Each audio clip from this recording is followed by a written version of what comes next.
My name is Michael Shoemate, and welcome to Logo Design Theory. Logo Design Theory. What is Logo Design Theory, you ask?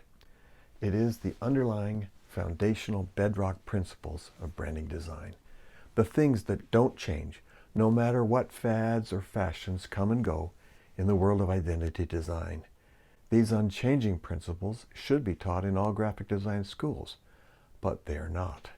At least not in a cohesive way that produces consistent branding that always works. As a matter of fact, the whole design world is groping around in darkness, designing logos by the thousands, but only some work. It's hit and miss, even with the largest branding design firms on the planet.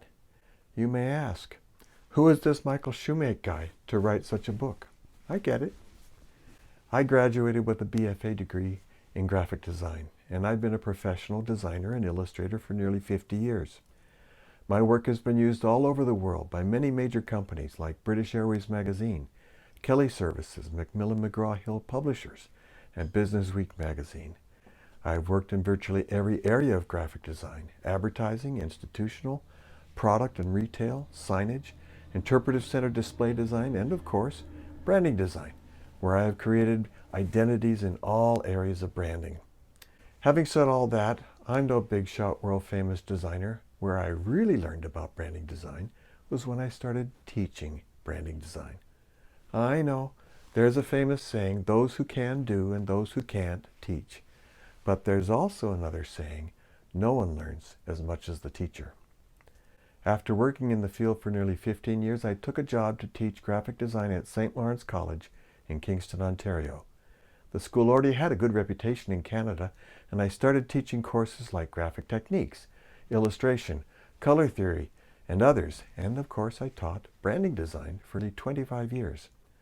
The first day of teaching any new college students, I always told them to call me Michael, not Professor Shoemate or Mr. Shoemate.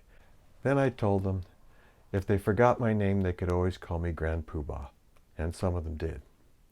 The term Grand Poobah comes from the Gilbert and Sullivan musical, The Mikado, and is one of the many titles that an officious character has bestowed upon himself. The term Grand Poobah has come to mean, quote, anyone with no real authority but who acts otherwise, end quote, as defined appropriately enough in Wikipedia. There you have it. I will speak with great authority where I have none, except that which experience has given me. And what is my experience? I went to university to study graphic design. My design education may not have been the best in the world, but neither did I feel disadvantaged when I got to the real design world and began to work. In my 25 years of teaching, I graded thousands of branding projects. That helped me figure out the core principles of branding design so I could teach them to my students. After all, on those projects I had to assign grades to my students based on something concrete and against principles I had already taught them.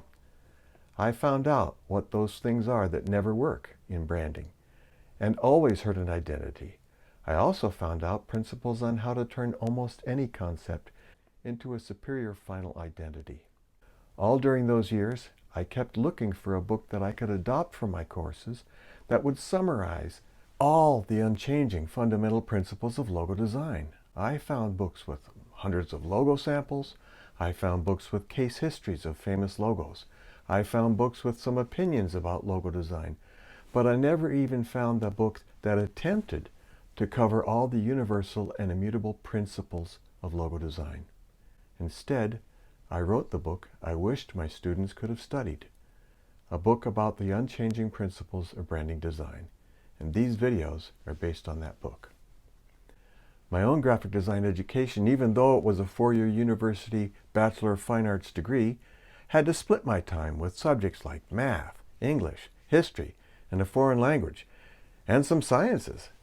It was a good broad education, along with my design education, but the college design program I later taught in was 3 years, and the students' whole curriculum was all centered around graphic design. It is arguable that my students got a better design education than I did. I had already been teaching for a few years when the college bought our first computers for the graphic design program. By today's standards, they were mere toys with tiny monochrome monitors The learning curve for both teachers and students was significant, as well as the amount of time it took out of our previous curriculum. Today, the computer applications students are expected to be capable in are vast. Photoshop, Illustrator, and InDesign are just a base. Some students also study or at least get a preview into web design, motion graphics, and animation. You see what has happened. The length of these programs is still what it was when I went to school. Typically 4 years for university and 3 years for trade schools. So obviously some of what had been taught before the computer era has been replaced by computer-related subjects. Many graphic design schools no longer have time for subjects like illustration, color theory, or art history, or even design history. That educational absence is not without its consequences, especially when it comes to branding design. I'm going to teach you things that you will not find in any other book or course on branding design anywhere. The purpose of these videos is to give you all the knowledge to design brands that can last. This happens when you learn and master the core principles of branding design. I'm going to start at the ground level, and I'm going to teach the principles of design that most impact branding design. Then with a solid foundation, I'll explain core principles of branding design. You'll see with your own eyes what I'm talking about, and you can decide what you'll do about it. Let's have a look. First, we'll have an introduction section, including this video you're watching now. I'll also show you 3 high-profile examples of famous fails in the world of branding design and show you how they did not conform to the core principles and had to be replaced or abandoned at a huge expense to these respective companies. This will help you see why the design world needs to learn about the core principles of branding design. Section 1. Foundational Principles of Graphic Design. In our digital age, many design schools concentrate so much on software that some basic precepts may be missing from the curriculum. Here are some essential principles that have a huge impact on branding design. You may already know some, but I doubt you know them all. Section 2. Branding Fundamentals. I'll show some basics of branding history, both ancient and recent, that will give us perspective on branding design today. Section 3. We'll get into what I like to call the core principles. First, we'll look at generating concepts. Better identities are created when you can choose from a wealth of concepts rather than just 1 or 2 concepts. Here is a proven method to develop more and better corporate identity concepts.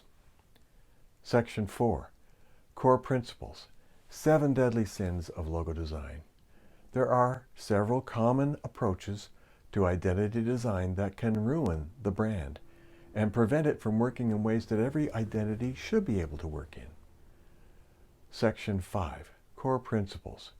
Visual Techniques. Any concept can be executed in virtually endless ways. These techniques can transform a common concept into an uncommon or even remarkable final identity. Section 6. Core Principles, Color, Typographic, and Spatial Issues. Even superior designs can be undermined by poor color, typographic, or spatial choices. Here's how to prevent that. Section 7. Implementing Core Principles of Identity Design. I'll show hundreds of current examples that demonstrate the consequences of deviating from the core principles and the benefits of redesigning an identity to be in conformity with them. There are 62 videos in all. Once you learn the core principles, you'll never approach branding design the same. I invite you along for the ride. The core principles of branding design are universal and immutable, like the law of gravity. They cannot be ignored. Ignorance of the core principles, just like with the law of gravity, will not protect you from the consequences of violating them. But the core principles of branding design can be learned, and they can be taught. That's what I do. For more information, go to logodesigntheory.com. If you found this useful, be sure to like this video and share it with anyone who needs to know about logo design.